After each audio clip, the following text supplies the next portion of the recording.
আসসালামু আলাইকুম ওরহমতুল্লাহি ওয়া বারাকাতুহু। Welcome back to my YouTube channel Redwan agriculture. সম্মানিত দর্শক বন্ধুরা, কেমন আছেন? আশা করি আল্লাহ তাআলার অশেষ মেহেরবানিতে ভালো আছেন। আজকে আপনাদের সঙ্গে শেয়ার করব আমার নিজ বাড়ির দু একটি ছাদ বাগানের ফল গাছ।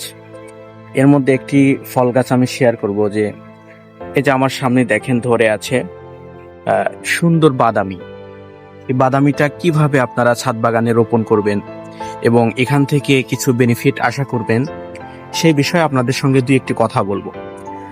যদিও আমার ছাদ বাগানে দীর্ঘদিন যাবৎ কোনো পরিচর্যা হচ্ছে না, যার কারণে অনেক ফলমূল গাছ আছে, কিন্তু সেখান থেকে বেনিফিট আমরা আশা করতে পারতেছি না। তো আজকে আপনাদের সঙ্গে যে ফলটি শেয়ার করবো সেটা হচ্ছে বাদামি, আর আরেকটা হলো ছোট্ট পেঁপে গাছ। গাইস দেখেন, আমার সম্পূর্ণ গাছের ভিডিওটি আপনাদেরকে দেখাই। বাদামি গাছটি গেড়েছিলাম আজ থেকে 2 বছর আগে এবং গাছটিতে এখন প্রচুর পরিমাণে ফল এসেছে।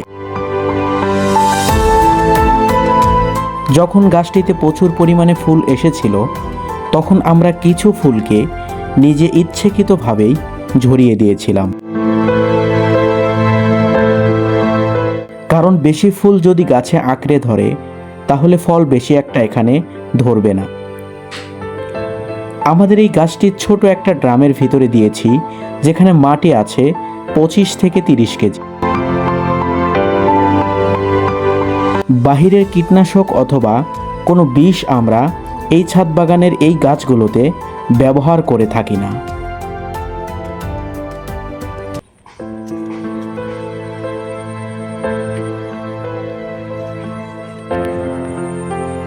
গাইস এরপরে আরো একটি গাছ দেখাবো, সেটা হলো আমাদের ছাদ বাগানের সবচেয়ে সুন্দর একটি গাছ, পেঁপে গাছ। গাইস পেঁপে গাছটা কিন্তু আমাদের একদম সুন্দরভাবে ছাদ বাগানে রোপণ করা হয়েছে। একদম বলতে গেলে 4 ফিট থেকে 5 ফিট পেঁপে গাছ। এর মধ্যেই কিন্তু মাশাআল্লাহ ফল চলে এসেছে। আমরা আশা করি এখান থেকে ফল সপ্তাহ 2-1 মধ্যে কিন্তু আমরা খেতে পারবো।